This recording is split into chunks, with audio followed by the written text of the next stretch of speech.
What's up, folks? Welcome to another episode of 10 Horse Money YouTube channel. I'm out here with Uncle Ron, and we're doing some idling, man. It's that time of year with major cold front came through, the water temperatures have plummeted, and these fish are starting to move offshore. And that's what Ron likes to do. That's what I like to do. It's just a good change of scenery from that shallow grass and brush pile fishing that we've been doing all summer and fall.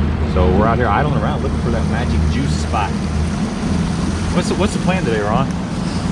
Exactly what you said. Idle around till we see him. When we see him, by gosh, we're gonna catch him. There you go. I like that confidence. Yeah.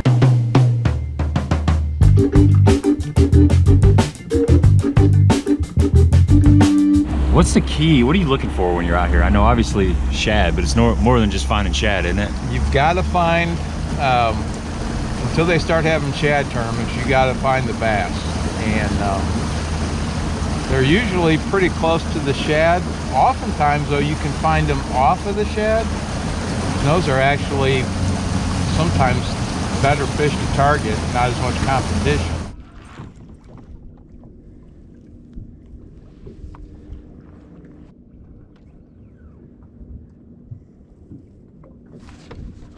There you go. Right under the boat. Little guy. Oh, big old crappie. Look at that, guys. Slabber. Dang, that's a nice one. Look at that. Thick. Scope spin. Change out the hooks on these. You throwing the A-rig already? I'm gonna throw this underspin a little bit.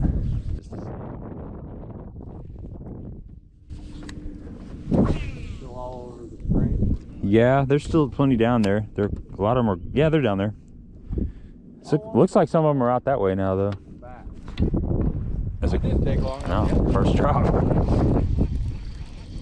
I don't know, they've been talking about like co-anglers, because you can use those cordless drill batteries.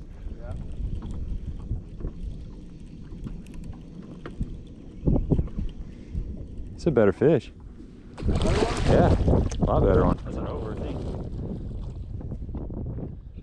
Yeah, it's an over. Not a giant, it's decent. God, this Texas is so tall. I'm used to my little John boat.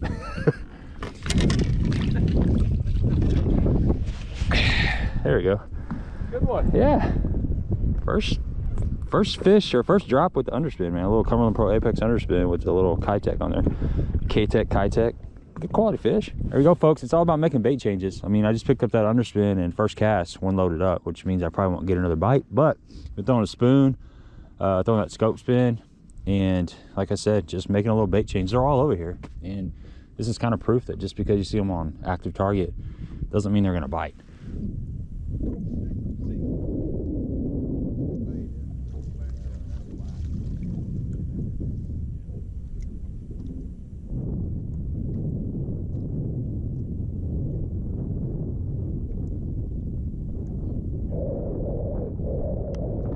People need to learn to use the side scan before they can start worrying about live scope. Yeah, I agree. You know, it's kind of putting the horse before the cart a little, or the cart before the horse. There's a little bit of shad. This is kind of what we're looking for, but we're still not seeing. Looking for the dots in there, not really.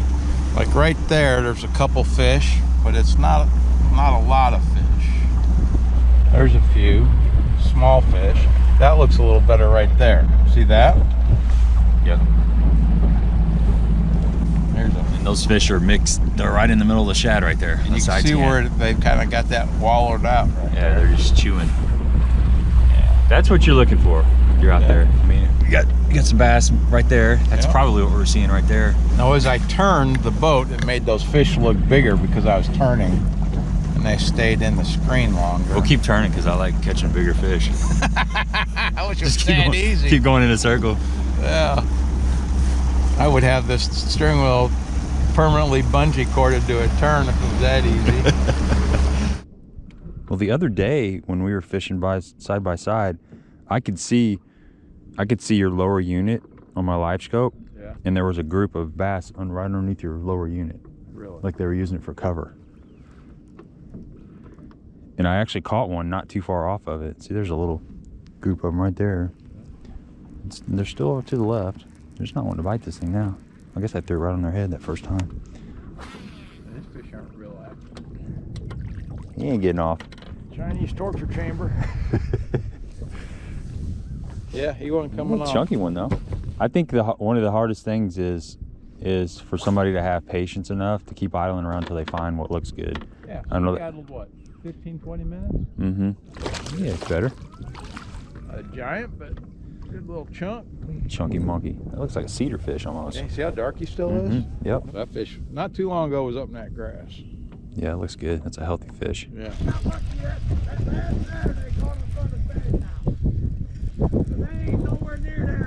No, we just scanned it 20 minutes ago. Crappie. Oh, Double. Oh, he got off. Man, why are they getting off? double? We had it for a second. I got off.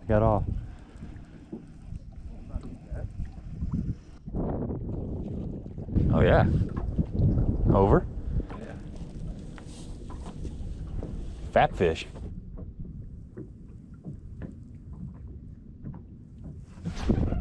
There you go.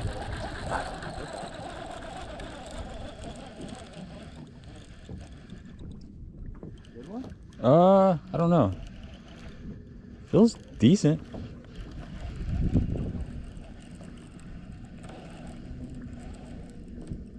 Yeah, a little bit better. All right. Had 3 bites on that. There we go. A little blade bait. It's fun, man. That's kind of what you're looking there for right there. There's some fish right there underneath the shad, and then it's trailing behind. I actually like to see them a little lower to the bottom ideally, but the fish seem to be moving today, and that they seem to elevate when they move sometimes. So I'll put a waypoint on these so that we can go back to them. Come on. I use a little fish symbol. That way I know if I see that later I can just delete it. And then we'll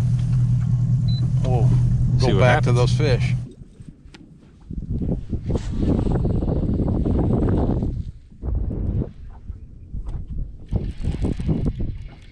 Cheetah rig. Cheetah rig.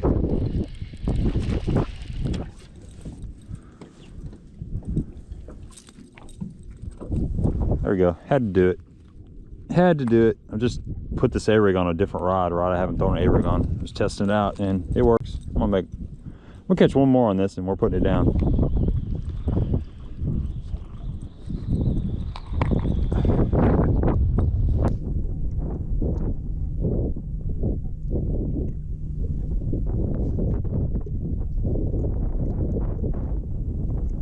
I'm about ready to pick up a spoon. I haven't caught one on a spoon yet. Yeah? Nice. Is there any other lure? Not for you, man. You're on it. There you go. That's what we're looking at.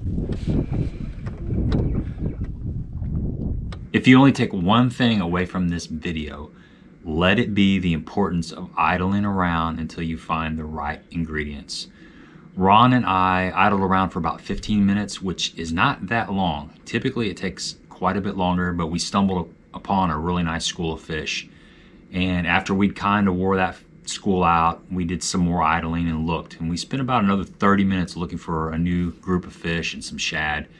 Never could find it, so we kind of came back to the same area where we had caught the fish and had to relocate them. You know, these fish will move around. It's not uncommon for them to move 200 yards away from where you caught them the day before. Sometimes even during the course of a day, they'll move. Some of the areas that we went through earlier had no shad and no bass. You come back a couple hours later and all of a sudden the fish show up. So there's groups of fish that feed in certain areas in the morning, in the afternoon, and in the evening, and they just kind of roam around. You've got to keep looking, got to keep your eyes on that graph and cover water until you find out what you need to find. Ooh, somebody bumped it. There he is again. Got him. Got him? Yeah. Underspin. Yeah.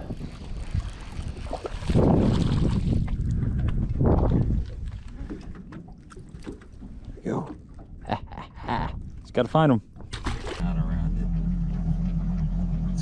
Healthy fish. They are, aren't they? Yeah. You know they've been feeding up now for a little bit. Yeah.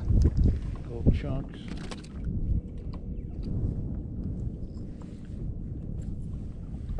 It's amazing how many of these are in this lake. Mm-hmm. It really is.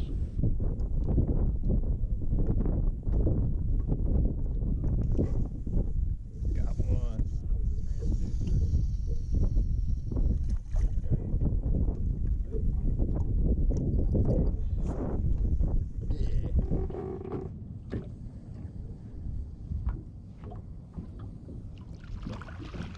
He's on there.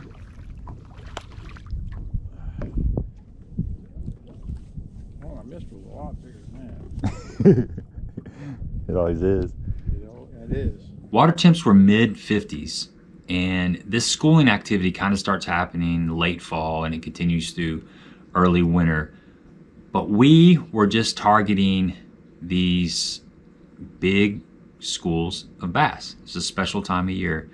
The A-rig, if you just had one bait to catch those fish on, it would have to be the A-rig. I mean, there's a reason it's banned from tournaments. It really is a special rig. Sometimes they don't want it, but there's times when that's all they want. And I will throw that as a last ditch effort. Usually the first couple trips I go out when this is going on, I'll throw it just because it's fun. But then after I realize that you can catch them on that. And like I said, it's not, they don't always bite it, but there are a lot of times it's a high percentage bait. Most of the time you can get some fish to commit to that. But I'll usually go with other baits just to see what I can catch them on. So this day, the spoon is always in play. If you haven't checked out the spoon video that Ron and I did last year, it's a really good one. It's really informative. And if we get some time, we'll do another one. We'll update another one. We're also going to do a video on graphing, how to locate shad, what to look for, your 2D, your side scan, your down scan, and we'll even go over some forward-facing sonar. So look for those videos in the near future. The underspin was working. I caught some few fish on that. A little blade bait was working. I think that's really about all we tried. We kept it somewhat simple, but those are all the scope spin, the Jewel scope spin. It's a new bait. If you haven't checked that out, I dropped a video on that not too long ago. But that's it, those baits. So there's certain baits that work in those situations, and a lot of times you just got to rotate through them and see which one works the best.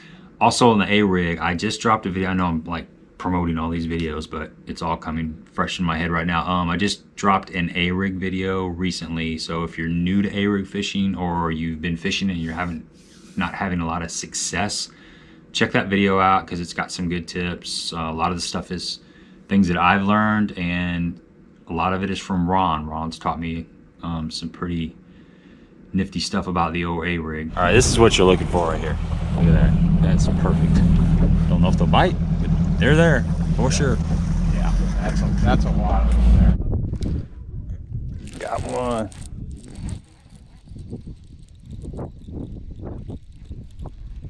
Good bite. Boom. I got him. Yeah. Got two. God. Come on. This is not, he's rubbing it in now. He's like, yeah, this is how you do it right here. Dude, I get to practice every day. That's impressive. Back to back doubles, multiples.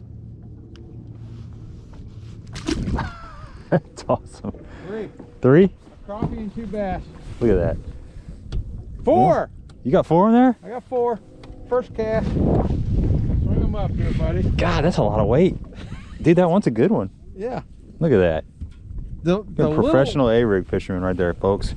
We called it, didn't we? Let's get a picture of that. Yeah, let's get a picture of that. Your phone? Yeah. That's kind of cool. That's a chunky one there. The key is, though, when you get the first one, just go real slow. Okay.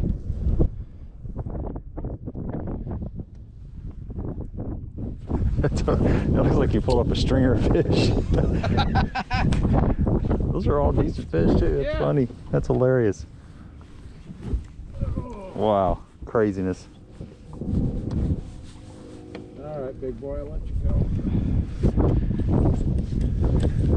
That's a good fish. Oh yeah, That's the best fish of the day. I'd take 4 of those in Heck the yeah, tournament man. on this lake.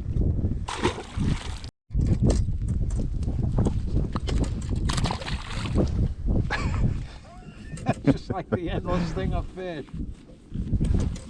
That's I think that's the one that hit first. I bet you. You got it all started, huh? That was crazy. The other key to try and catch doubles and triples, spread those wires out as far as you can. Because then that once one gets on, then your other baits will still be separated from the fish a little bit. Okay, makes sense. Yeah. Now it's a little crooked. That was some weight. Yeah. That was fun. That was awesome. I'm glad that was on camera. I'm not gonna show you all the fish catches. I mean, we got on them pretty good. It was a slugfest. We sat in that area and we moved around like 2 or 3 different areas and caught a lot of fish. When they get in those areas, they're fun to catch.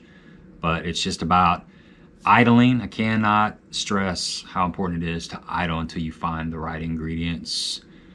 It's not just shad. You have to have bass, obviously, mixed in with the shad. And this is something I struggle with too. A lot of times I see something that looks okay and I'll stop and spend some time on it and maybe catch a fish or 2, but a lot of times it's better to keep idling until you find that right group of fish that are relating to shad. When you see it, you'll know it. And once you experience it, you'll never forget it, and you'll know exactly what to look for next time you're out there on the water.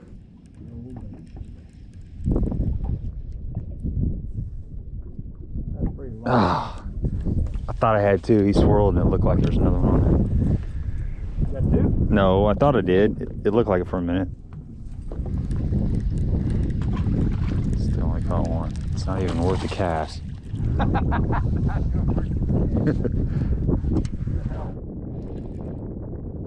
Just 1. Measly fish. We landed on. Couldn't get him to bite. Over here though. Yeah.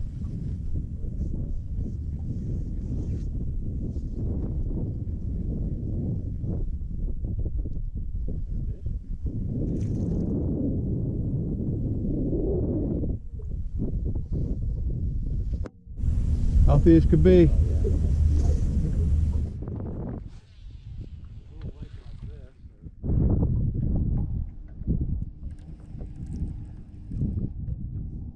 Messing with you? Yeah, he's on there. I'm just. Oh. I'm trying to make somebody else grab it.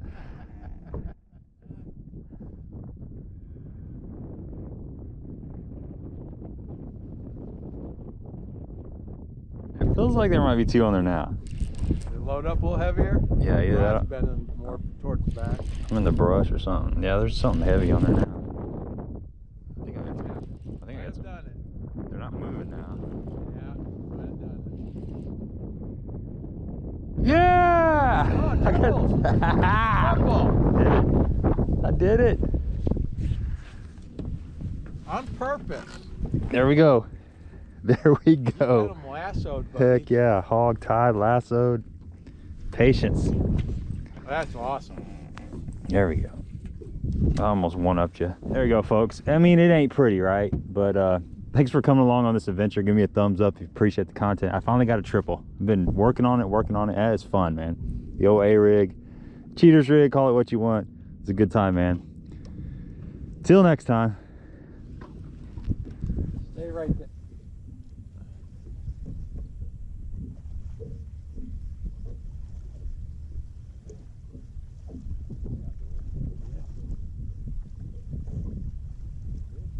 Not bad.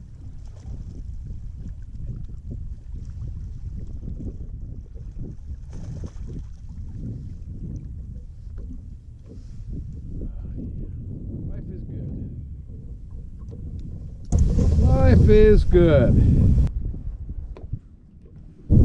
Something brilliant?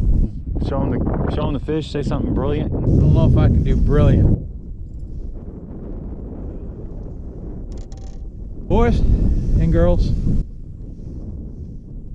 get yourself some spoon action, I'm telling you.